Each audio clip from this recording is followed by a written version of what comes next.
Welcome back to section 2 of our reading of Maybe.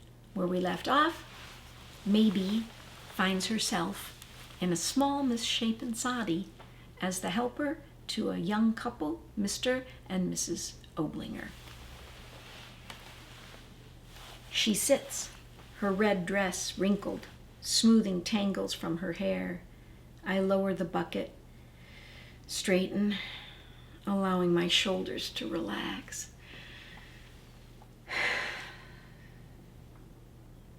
What's that for? Her eyes accuse me. We were out of water, I try. Not that, she says. Why do you sigh? I didn't realize. This work too much for you? No, ma'am. Her eyebrows rise. Did you misplace your boots? Mostly, I go barefoot, except for church or snowy days. Truly? She asks. There is no need to answer. She can see for herself. She returns to brushing. What happened to your hair?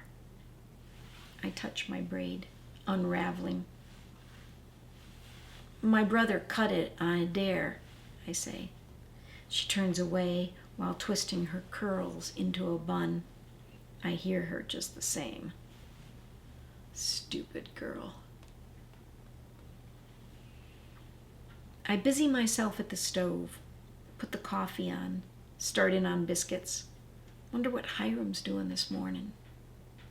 Anytime Ma fried up bacon and turned away from the stove, Hiram would make a beeline, grab a piece from the pan, drop it with a yelp, suck on his burned fingers.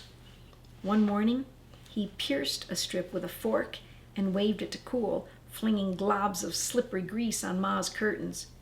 She swatted him with a broom, shooing him out the door like an unwelcome badger. Now, Hiram must wait outside while bacon frying's done. Ma's probably rolling dough, humming. Maybe Hiram's grinding coffee. Now that I'm not there to help, it's his job. He's already brought the milk pail in. When Pa gets back, he'll share what he heard in town. I glance up at Mrs. Oblinger, silent in her rocker, and turn back to my biscuits, thankful to be occupied. Mrs. Oblinger stands when her husband enters. Her hairbrush slips to the ground. He bends to pick it up and hands it to her. Sorry for the dust. Once the punchin' floor's in, he signals toward the door. Chapman's got extra wood at his place. We'll work on it next week. She lifts her face. What light there is brightens her eyes. Thank you, she says. The coffee is bitter. The biscuits are hard. The bath water's cold. Mrs. Oblinger complains, but doesn't help. How did she manage before now?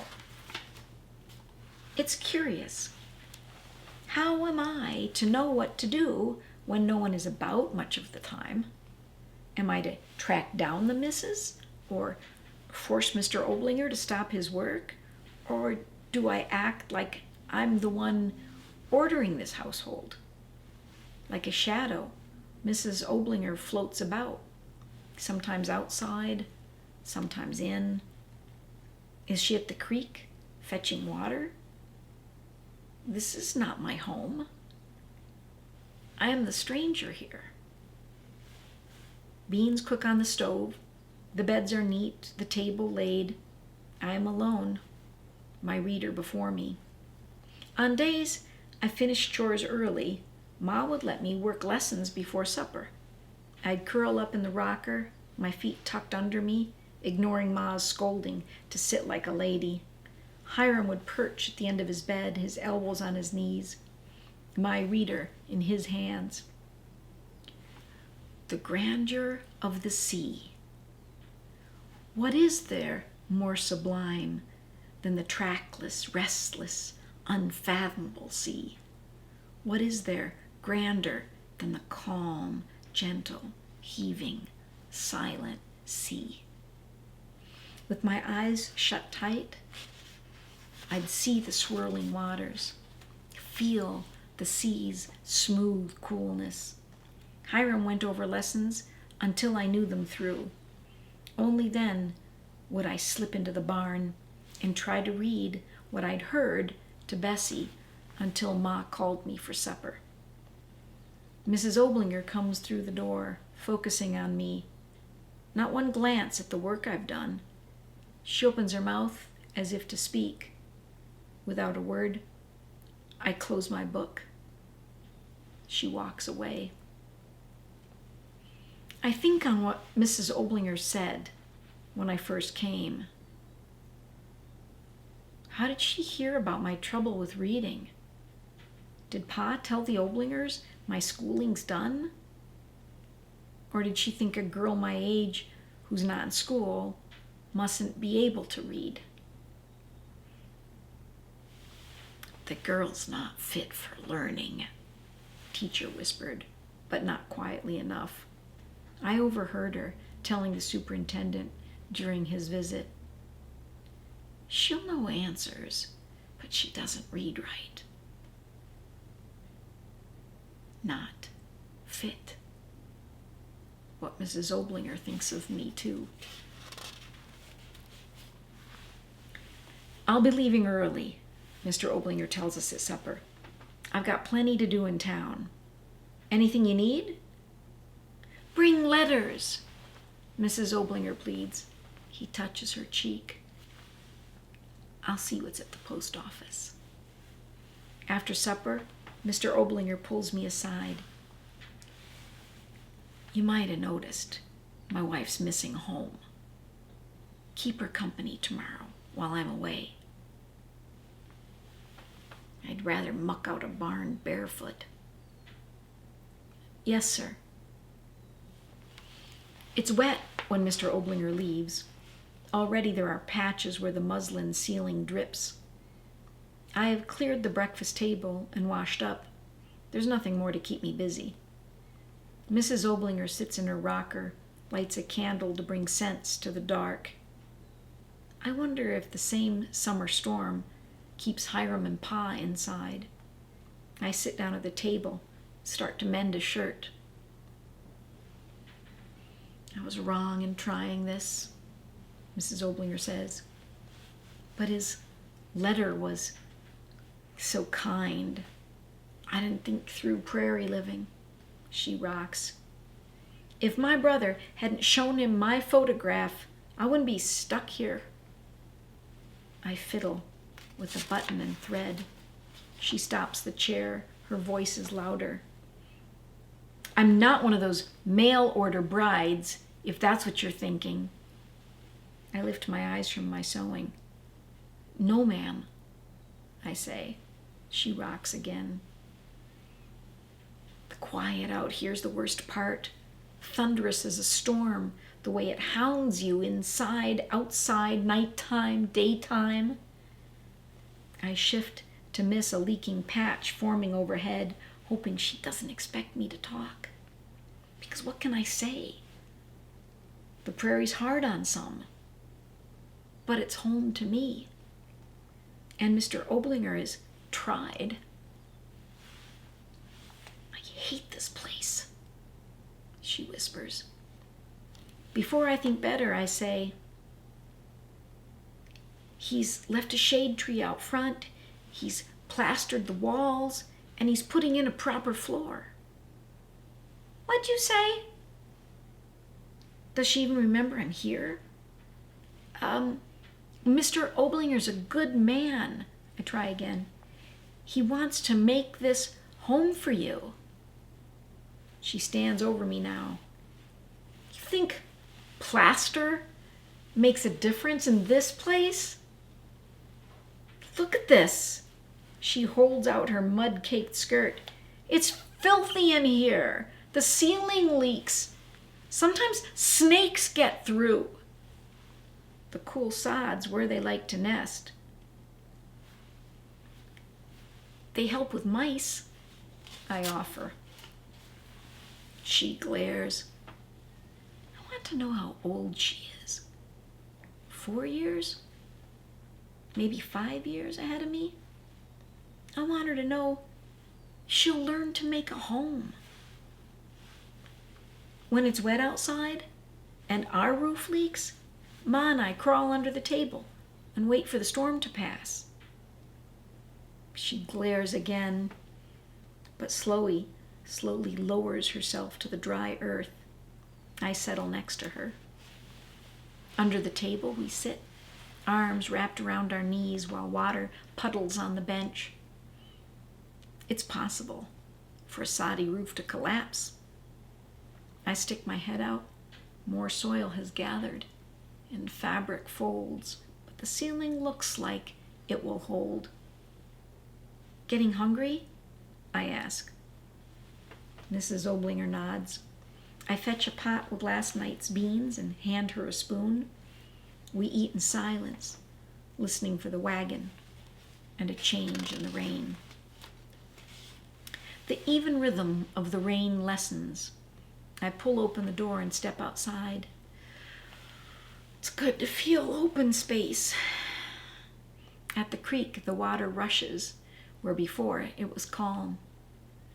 The missus won't talk to me. I'm the one who fed her. Thought to bring the quilt to the only dry spot. She lies under the table with her boots on. I take the linens and hang them on the line. Ma's got her quilts drying. Hiram's out to milk the cow.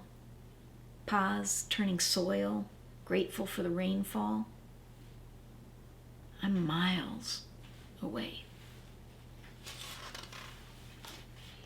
Thank goodness Mr. Oblinger built this house on a slope. There's no water at the door. With it open, a bit of air might help to dry the muddy floor before night comes. I sleep in the rocker, the driest spot beside the makeshift bed where Mrs. Oblinger rests. The coffee's on. Still, she doesn't stir. The creek runs smoothly now. He should be home soon. I hear the wagon and head outside. It's best if Mr. Oblinger sees me first. He swings down from the seat. How'd you fare? The missus is tired, I say, unsure of how to explain why she's not yet left her place under the table.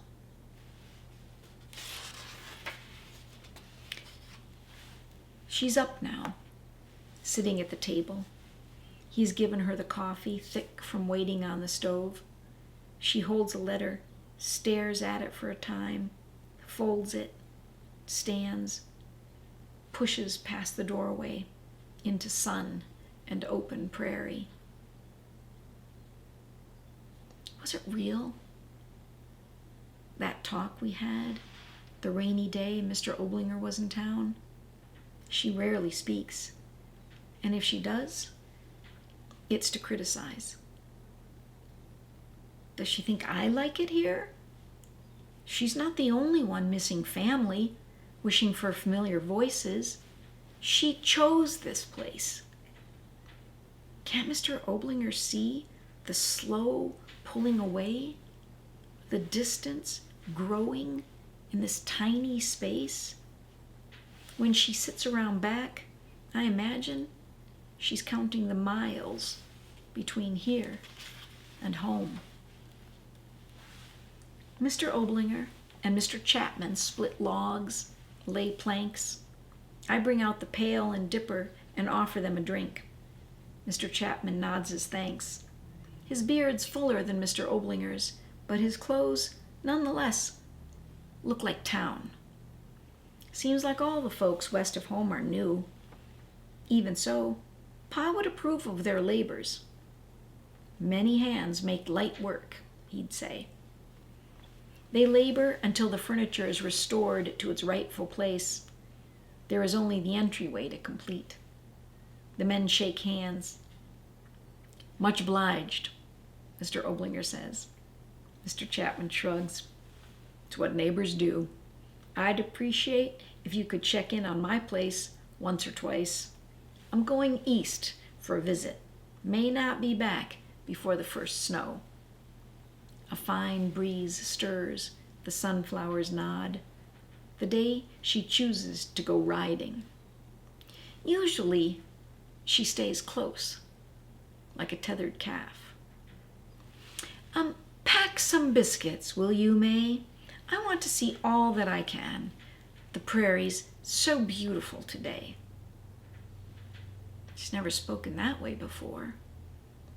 Tell my husband I'll be a while. Don't count on me for dinner. When Mr. Oblinger hears, he smiles. It's good to see her happy. Maybe I'll be done with this floor before she's back. I stop Mr. Oblinger as he works to remind him to eat. My day's quiet. I mend and iron. I work numbers and look at a passage in my reader, the one Hiram helped me with, about the vastness of the ocean, the limitlessness of the sea. His voice in my head helps me when I stumble. I've never seen water spread straight to the horizon. These endless grasslands are sea enough for me. This soddy's like an island, far from any shoreline. My home is out there somewhere. To me, a world away. Maybe because the day is different, it takes me time to notice the note left on the bedside crate where she always kept her Bible. Mr. Oblinger, you've been so kind, but I can't stay. I'm taking the train back to Ohio. Please understand. Louise. I whisper the words, go through the letter several times, but I understand. Mrs. Oblinger is gone. The biscuits? She planned to make this look like a simple ride, but she prepared ahead of time. Mr. Oblinger works. The floor is almost done for her. I hand him the message. The missus left this. He walks outside to read in the light. I pull farther back in. This is his business, not mine. I busy my hands with sweeping the almost finished floor. I need to get to town, he says. She probably don't remember the way. He reaches for his hat and in his haste almost trips over the scattered wood. Don't worry about supper, he says. I could be gone some time. He hitches the other horse to the wagon, lays his rifle across his knees, and drives fast as lightning sparks fire, quick as flames consume the prairie. Even at home, if Pa and Ma drive into town, I've got Hiram for company. And there's Bessie in the barn and the laying hens. Here, there's no cow yet, no chickens roosting. I watch the wagon until I see nothing on the open plain. For the first time ever,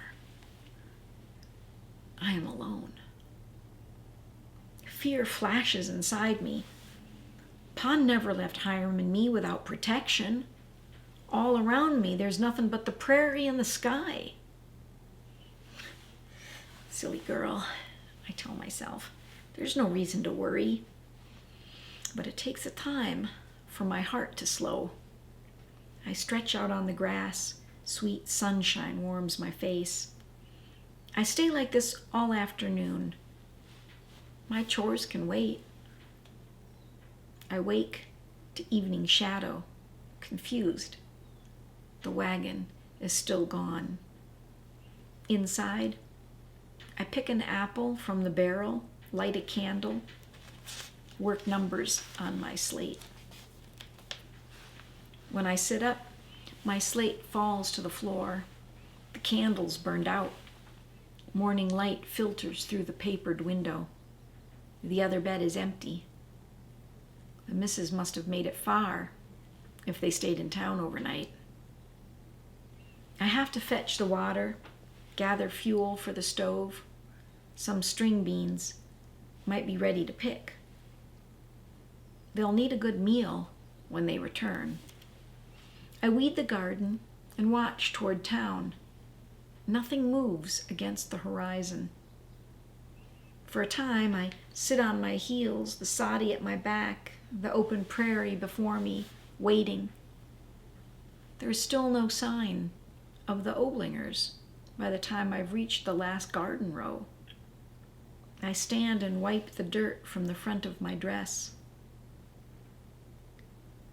Surely they'll be back before supper. The beans have cooked so long, they are like lumpy corn mush. I sit in the rocker with the door open wide. Maybe something has happened to them. I dread the blackness growing stronger outside. In bed, I hear the sounds I miss when others sleep nearby. The breeze rattles at the papered window and pushes at the door. Burrowed in the quilt, I hug my knees, try not to listen. I know there's something moving near the stove. A mouse. Not a footstep, I tell myself. I would have heard the wagon and the welcome sound of voices. Goose flesh ripples up my arms. I squeeze my knees tighter. When will morning come? Maybe Mrs. Oblinger lost her way, and her husband never found her. He could be riding from home to home, asking after her. Maybe she rode past town. Maybe the horse broke its leg. What if Mr. Oblinger is tired of her? He might have let her take the train, and now he's in town, biding his time. If Pa knew Mr. Oblinger had up and left, he'd rush over to get me, and when he saw the Oblingers, he'd give them a tongue lashing for sure. But Pa doesn't know, and I don't know what has happened. What will happen? Whether I should be mad or scared, or whether I should prepare a meal, their welcome supper. On the fourth day, I stand at the stove and with my finger on the calendar, trace the days of August. I've known it since last night. It's been too long to expect them to return. Something's happened. My legs fold under me as I try to catch my breath between sobs. Why would Mr. Oblinger leave me alone? Why would that woman run away? Why must I be stuck twice where I don't want to be, with no way to tell Pa, Ma, Hiram, with no one to care for me?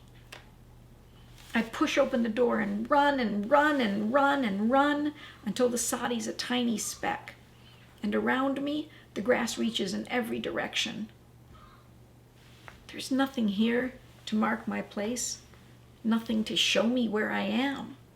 No trees, no stones, no wagon ruts this way, just emptiness. This isn't home, where I know the land. I turn back, running, until my surroundings are familiar. The soddy's larger on the horizon.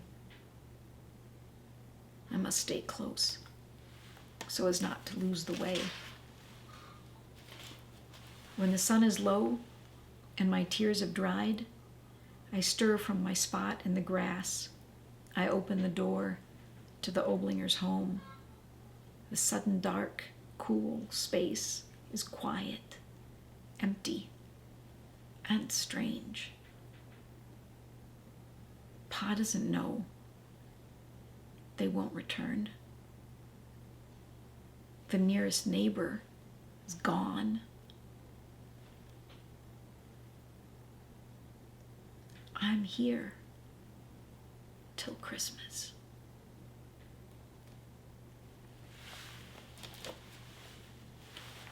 Wow. So this is where it turns into a survival story, isn't it? All alone till Christmas. It's August. There's no electricity. There's no refrigerator. There's no telephone.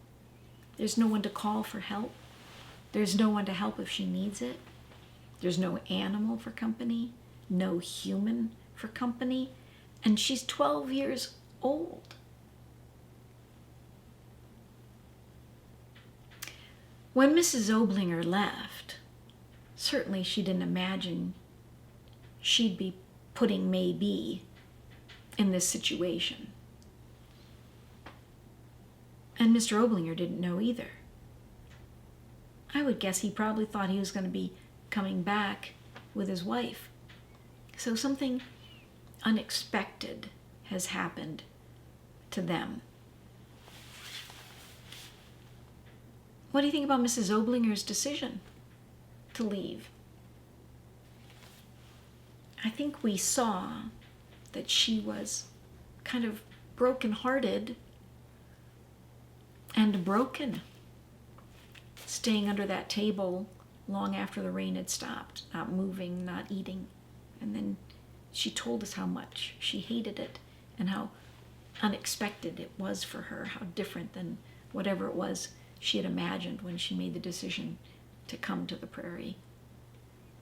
Mr. Oblinger clearly wants to take care of her and wants to make life as good for her as possible.